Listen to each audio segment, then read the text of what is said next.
Alors, l'Europe a-t-elle déjà perdu la bataille technologique de l'IA? On en parle avec Nicolas Mainvielle. Bonjour. Bonjour. Docteur en économie, vous êtes responsable du master spécialisé marketing, design, création d'Audienza Business School, et puis aussi un spécialiste de l'innovation et des imaginaires. Alors, je voulais vous poser tout de suite une question avant de présenter votre voisin. Est-ce que vous pensez que l'Europe, qui pourrait devenir un géant, non pas du numérique, mais de l'IA demain, ça fait partie des imaginaires plausibles? Alors moi, quand je parle du futur, on parle du possible, du plausible et du préférable. Donc en étant précis, c'est possible. Est-ce que c'est plausible? J'ai mis quelques doutes. En tout cas, on est mal parti. Bon, on va voir ça. Avec vous, en plateau, Guylain de Pierrefeu, bonjour. Bonjour. Vous êtes l'expert IA du cabinet de conseil Wavestone. J'ai envie de vous poser la même question. Qu'en pensez-vous? Est-ce que l'Europe a encore une chance? On va être positif. Oui, oui, l'Europe a encore une chance sur certains aspects de cette guerre de l'IA, parce que c'est pas une seule guerre. En fait, il y a plusieurs guerres de l'IA. Il y a la guerre de l'utilisation de l'IA. Comment on fait pour gagner en compétitivité, en productivité, en utilisant des IA? Et ça, on n'est pas très en retard. Il y a la guerre de l'IA pour les parts de marché. Qu'est-ce qu'on arrive à vendre autour de l'IA, où là, on est assez en retard. Et puis, il y a la guerre géopolitique de l'IA, si on s'en réfère à Vladimir Poutine, qui dit que celui qui maîtrise l'IA maîtrise le monde. Voilà, je ne sais pas ce qu'on peut en penser, mais c'est pas le seul à penser ça, et c'est assez important. Et là, géopolitiquement, et j'allais dire d'un point de vue défense, on est très en retard, et là, c'est inquiétant. Voilà. Et d'un point de vue technologique, finalement, oui. C'est ça, c'est la maîtrise de la technologie aujourd'hui. Pas tant la maîtrise de la technologie. Oui, alors, mais on a souvent tendance à simplifier un peu le problème. La maîtrise de la technologie de l'IA, j'allais dire, on l'a. On a des Français brillants. On a les cerveaux. On a les cerveaux, on a les talents, on a les chercheurs. Ouais. Ouais. On a les cerveaux, mais on a même la capacité à développer des choses très rapides. Mistral AI s'est développé très vite. Lighton a développé des choses très rapidement. Et a annoncé son entrée en bourse imminente. Tout à fait. Qui est assez particulière, mais intéressante. Pourquoi vous dites ça? Parce que ce n'est pas un parcours habituel pour des startups de la tech de rentrer aussi vite en bourse, mais c'est un choix qu'ils ont fait, et je pense... Pour grandir plus vite. Pour grandir plus vite, voilà. Ouais.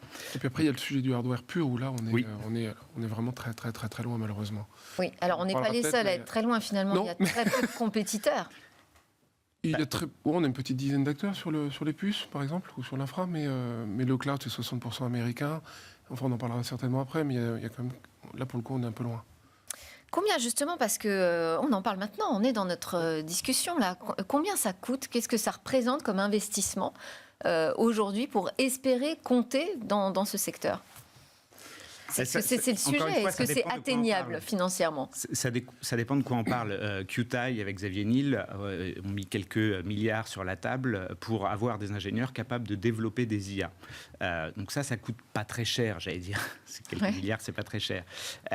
Quand on voit l'investissement que mettent les hyperscalers américains, ça se compte en dizaines, voire en centaines de milliards en cumulé. Donc c'est beaucoup plus gros. Pourquoi? Parce qu'ils réfléchissent, oui, aux IA, mais aussi à tout ce qu'il y a dessous, à l'infrastructure, au cloud, à comment on fait pour industrialiser des IA, pour les passer à l'échelle. Et donc là, on est sur des investissements qui sont nettement supérieurs. Et c'est cela que l'Europe n'a jamais voulu consentir, en fait. On n'a jamais pu consentir, j'en sais rien. Donc cet investissement privé dans des infrastructures capables de soutenir des IA, c'est... à mon sens, et le hardware qui va dessous encore, c'est ça qui nous manque, en fait. Les IA... Ça, c'est un passif, finalement, de l'Europe. C'est un passif de l'Europe, ouais. Et après, en fonction du... Alors, si on descend encore d'un cran entre le modèle, le hardware, et puis des entreprises qui visent les deux, sur du modèle pur, de l'algo, avec quelques ingénieurs, un financement en dizaines de millions, on peut déjà arriver à faire des verticales et des choses très précises. Il y a des pépites en France, il y en a une dans la défense qui s'appelle Command AI. On a vu du Helsing, qui est allemand, avec une centaine de millions, arriver à faire des choses assez impressionnantes. Le vrai sujet, c'est est-ce qu'on arrive à passer ce cap-là, parce qu'on voit bien qu'à 100 millions en Europe, on est déjà au taquet. Ouais. Et puis, dans quelle mesure on est capable d'offrir quelque chose qui est un peu plus global, comme le disait Guylain il y a 2 secondes. Alors, je l'ai déjà cité dans cette émission, mais je voulais vous faire réagir, vous, puisque vous avez ce point de vue très pointu sur le sujet. C'est donc le patron d'Anthropic qui a déclaré que lancer une jeune pousse en IA est devenu impossible. Il nous dit que les modèles apparus en 2024, c'est les modèles de fondation, ont coûté au bas mot $1 milliard. Ceux qu'on verra apparaître en 2025 ou 2026 coûteront 5 à 10 milliards. Ça, c'est déjà le coût de base. Donc, qu'est-ce que ça veut dire? C'est que finalement, pour être compétitif, on va devoir s'appuyer sur ces modèles de fondation et donc déjà créer un premier niveau de dépendance.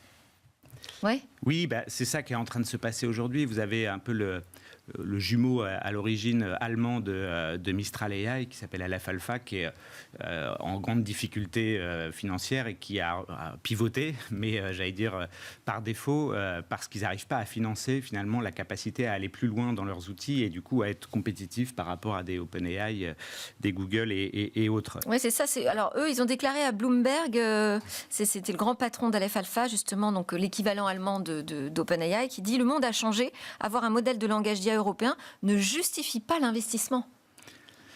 En fait, ça dépend d'où on parle. En fait, ça justifie pas l'investissement pour faire un équivalent de ChatGPT pour le grand public. Ça, je suis d'accord. En fait, c'est pas. Enfin, on peut très bien utiliser ChatGPT. Après, est-ce que c'est aussi un bon modèle d'affaires pour OpenAI finalement? Parce que pour l'instant, ils perdent beaucoup d'argent. Pour l'instant, eux perdent beaucoup d'argent, mais Microsoft commence à en gagner pas mal. Intégrer OpenAI dans Copilot et dans toutes ses suites, et du coup leur pari, c'est de dire en fait ça va devenir un outil indispensable dans les suites bureautiques, sur les smartphones, etc. Et donc on sera incontournable dans tout ça. Donc c'est là qu'est leur part de marché, évidemment. Quand on se place à la place d'une start-up européenne, elle peut se dire quel est mon intérêt. Le problème qu'on a, il est presque plus, c'est ce que j'évoquais sur les différents niveaux de guerre de l'IA, sur les parts de marché, sur le fait de rater encore un nouveau virage technologique, et puis surtout sur la partie défense. C'est là où on a un vrai problème, c'est-à-dire que l'IA de défense, ça devient indispensable. Et là, on n'a pas le choix, c'est-à-dire qu'il va falloir qu'on investisse, donc qu'on trouve une façon de construire quelque chose qui nous permette de faire la guerre demain contre la Chine, j'espère pas contre les États-Unis, contre la Russie, et ça, il faut se doter d'outils qui permettent de le faire. Et aujourd'hui, on prend un retard absolument fou là-dessus, et là, on n'a pas le choix. Donc, comment on trouve des startups? Alors, faire la guerre, je sais pas, mais au moins peser en fait dans cette nouvelle évidemment, géopolitique autour du numérique. Trois trucs déjà, peut-être déjà, ça l'arrange bien de dire ça. Soyons aussi un peu honnêtes, d'arriver de dire que maintenant que je suis établi, c'est impossible d'y aller. Il y a aussi un peu d'influence et de communication. Le deuxième sujet, c'est qu'on n'est pas obligé d'aller sur des modèles frontières ou fondations. On peut aller chercher beaucoup de choses. Et là, la capillarité de la technologie, elle est très claire. Il y a beaucoup de choses qui sont de plus en plus accessibles, qu'on peut faire tourner. Et on voit bien que sur les modèles open source, notamment, ça bouge beaucoup. Donc on n'est pas tout nu. Mais là aussi, on nous dit, pardon, c'est encore un Américain, vous allez me dire, Eric Schmidt, ancien grand patron de Google, qui dit il n'y a pas non plus de modèle sur l'open source, de modèle d'affaires, pardon. Je pense que j'aimerais bien savoir ce que disait Google au début, ce qu'on inventait. On est encore dans le chaos et c'est un peu le brouillard là en ce moment. Je parierais pas à ce point-là. Et donc cette carte de l'open source que joue l'Europe, plus particulièrement, vous pensez que c'est une bonne stratégie? Je ne sais pas si c'est une bonne stratégie. J'ai l'impression qu'on l'a pris par défaut. C'est ça qui m'ennuie, mais parce qu'on n'a pas su investir. Ouais. L'histoire nous montre que ça n'a jamais bien fonctionné. On avait fait ce pari-là pour les logiciels bureautiques. Ça n'a pas fonctionné. On a fait ce pari-là pour le cloud. Ça n'a pas fonctionné. On fait ce pari-là sur l'IA parce qu'on n'a pas le choix. Moi, j'y crois beaucoup à l'open source à court terme pour se faire la main et obliger les utilisateurs avancés, les entreprises, notamment la défense, pourquoi pas, à comprendre ce que c'est que ces IA, comment elles fonctionnent. Le fait d'utiliser des choses qui existent sans être dépendant de solutions propriétaires fermées, ça permet de mieux comprendre et d'avoir des ingénieurs qui vont vraiment, quelque part, manipuler ces objets-là. Après, j'y crois peu dans une cible moyen terme, où je pense qu'il faut vraiment qu'on ait des géants européens capables d'offrir des solutions packagées, encore une fois, sur toute la chaîne, sans être enfermés dans je fournis juste l'intelligence sur la base d'infrastructures que je ne maîtrise pas. Et donc...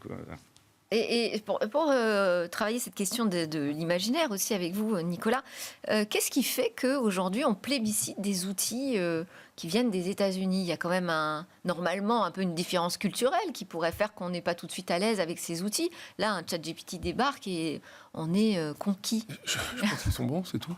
Lui, c'est bon. Non, mais c'est aussi ça. Mais ça veut dire que ça nous parle. Enfin, il y a beaucoup d'imaginaire autour de ChatGPT, de l'intelligence artificielle, rien qu'à travers le nom déjà, qui a été choisi. Ça veut dire que ça nous parle au-delà juste d'un outil pratique, parce que pour l'instant, on n'en fait pas grand-chose de très utile au quotidien. Je dirais pas ça. Vous en servez au quotidien? quotidien. Moi, je m'en sers plus qu'au quotidien. Je pense qu'il y a des vraies applications et qu'on arrive sur des choses. Ouais, c'est très perfectible pour l'instant. Enfin, pour l'utiliser aussi. Ouais, alors en tant que prof, pour le coup, moi je fais partie des profs qui demandent à leurs étudiants de passer par là, d'ouvrir, de refermer, de challenger. J'ai tellement d'hallucinations qu'il faut faire attention. C'est ça. Et je lui demande de ne pas halluciner, je vais vérifier, mais ChatGPT, il n'est pas tout seul. Il y a Perplexity, il y a Elicit.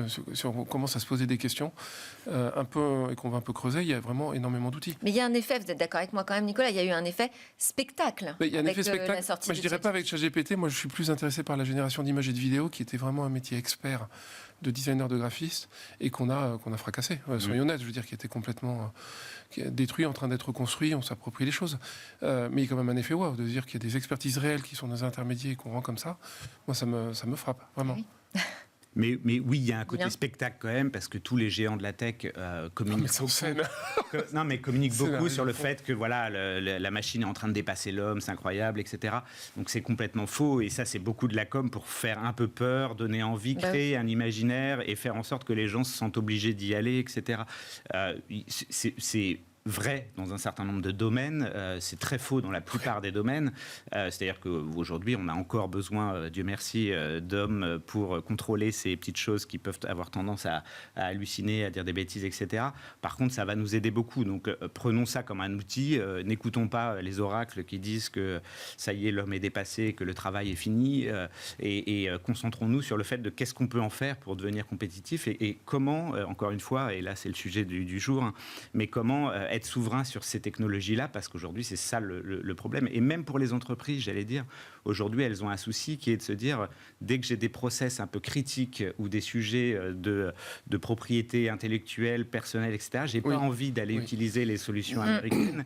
C'est vers quoi je me retourne? Vers rien. Voilà. Donc, on a Mistral quand même, bien sûr. Qui justement joue avec un modèle d'affaires mixte entre l'open source et puis les partenariats privés. Vous avez beaucoup parlé du problème de la capacité d'investissement. Je voulais vous faire réagir aussi sur la question de la régulation, enfin de la réglementation.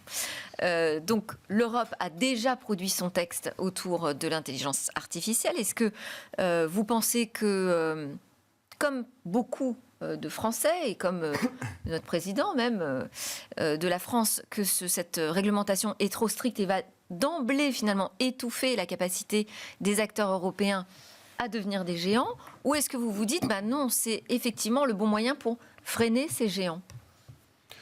Plusieurs réponses. Moi, je pense que dans mon milieu, en caricaturant, on dit les Américains innovent, les Chinois copient, c'est pas plus vraiment le cas, et les Français régulent.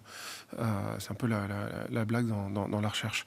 Moi, ce qui me frappe beaucoup, c'est qu'on a créé quelque chose qui est clé. C'est important de clarifier le territoire. Pour autant, quand je vois qu'Apple ne souhaite pas, pour le moment, installer Apple Intelligence en Europe, parce que Apple lui-même a des difficultés à comprendre le cadre réglementaire. Moi, je suis absolument scotché, en fait. J'aime beaucoup la classification en 4 étapes, en disant il faut le réguler, c'est dangereux, ou ça ne l'est pas, etc. Après, je ne sais pas si c'est parce qu'ils ont du mal à comprendre ou s'ils ont envie de montrer un certain désaccord. Hein. Parce qu'en ce moment, il y a tout un cadre qui se met en place où les entreprises, justement, qui ont des modèles de fondation, qui travaillent sur l'IA, peuvent s'exercer, peuvent commencer à faire des remontées à la Commission européenne, et on a des grands acteurs qui ont refusé d'y participer. Alors il y a ça, et il y a aussi un autre point que je voulais souligner, c'est que les Chinois régulent depuis longtemps, avant nous. Les Américains, Biden a signé un exécutif, l'order, qui est aussi clair. Le problème, c'est que les États le suivent pas. Donc non, mais c'est comme il y a plusieurs volets de lecture. Moi, juste un point qui me tient à cœur, c'est que la défense n'est pas régulée dans l'acte IA. Il est sorti, ça laisse encore une opportunité d'aller chercher et creuser des choses, parce qu'on sait qu'en face, il y a des gens qui se limitent pas du tout et qui avancent très vite. Donc je trouve assez complexe à lire. En fait, c'est un problème très compliqué parce que... Est-ce que ça peut nous protéger de dépendance?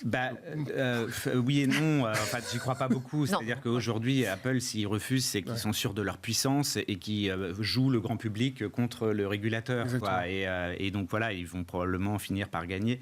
Après, moi, je suis très pour une régulation. Je pense que c'est absolument indispensable. On voit quand même les écarts que peuvent permettre ces IA, les mésusages que peuvent permettre ces IA, les attaques qu'on a, les les falsifications de masse, etc. Donc il y a besoin de réguler. Par contre, on se trompe toujours de sujet, c'est-à-dire qu'on commence par réguler avant d'avoir donné les conditions d'innover, quoi. Et à un moment donné, et Mistral était vent debout contre les actes, parce qu'il disait, vous êtes en train d'essayer de regarder ce qu'il y a dans notre moteur, regardez les faits, regardez les usages du truc, mettez des règles pour que les gens contrôlent comment c'est utilisé. Et je pense qu'ils n'ont pas complètement tort. C'est-à-dire que, voilà, laissons... Ah oui, là où les autres peuvent développer comme ils veulent chez eux. C'est vraiment... Pas tout à fait, parce que c'est quand même un peu régulé. Non, mais ils apprennent en marchant. En fait, aux États-Unis, on régule sur le cas d'usage. Exactement. Ah oui. On réagit plutôt qu'on pro-agit, ce qui n'est pas le propre de l'Europe, effectivement. Bon, alors... on va quand même essayer de terminer sur une note un petit peu d'espoir. Donc, on est quand même pas très bien parti sur la bataille du côté du matériel, sur la bataille du côté des technos. Vous me l'avez répété. En revanche, sur les usages, on a vraiment une place à prendre. Qu'est-ce qu'on peut faire ? Qu'est-ce qu'on doit faire ? Comment on démarre ce sujet ? Encore une fois, ça dépend d'où on parle. Je pense que les entreprises doivent aller très vite sur le fait d'utiliser, que ce soit des solutions américaines, des solutions open source, des solutions qui développent eux-mêmes, etc., pour vraiment utiliser cet outil qui va être indispensable pour rester compétitif. Donc, si on ne veut pas que toutes nos autres industries s'effondrent, il faut qu'on soit compétitif. Donc ça, c'est du côté des entreprises. Du côté des entreprises. Du côté des États et du côté de l'Europe, il faut qu'on ait une vraie action. Aujourd'hui, Mario Draghi l'a très bien dit, on disperse, on arrose un peu partout. Il faut qu'on flèche les efforts et qu'on se dise on va devenir très fort. Et à mon avis, en tout cas c'est mon parti pris, il faut commencer par le sujet sur lequel on n'a pas le choix, qui est l'intelligence artificielle de défense, donc un peu sur le modèle de la DARPA aux États-Unis, de dire on investit énormément sur ce sujet-là avec les meilleurs acteurs européens, et on en a pour construire toute une chaîne qui nous permette de traiter déjà cet aspect-là, et ensuite qui pourra peut-être servir à d'autres usages pour d'autres industries. Et je pense qu'on n'a pas d'autre choix que de focaliser vraiment les investissements et d'inventer quelque chose de nouveau. On ne pourra pas investir autant d'argent privé, c'est fini ça, que les États-Unis, on ne pourra pas le faire. Mais du coup, mettons l'argent public là où il y en a encore, c'est-à-dire beaucoup sur la défense, au service du développement d'une vraie offre complète d'IA. C'est un doux rêve, parce qu'il va falloir mettre plein d'acteurs qui ne sont pas d'accord ensemble, etc. Mais c'est la seule voie pour moi pour s'en sortir. Voilà. Je suis tout à fait aligné. Et ce sera pour terminer, Nicolas. Oui, tout à fait le aligné. Le rapport Draghi, ça... Non, mais c'est une voie demain pour réussir en Europe. Les 800 milliards, moi, juste pour rebondir, je pense vraiment que la dualité civile-militaire, c'est un vrai sujet, que c'est là où il faut absolument qu'on investisse, où on ne peut pas se permettre de décrocher.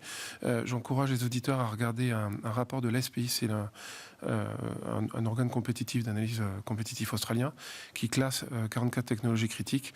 La Chine est leader dans 37 sur 44, alors qu'elle était 5-6 il y a 10 ans. Leader sur les 10 plus puissantes institutions de recherche. Dans une dizaine, les 10 sont chinoises.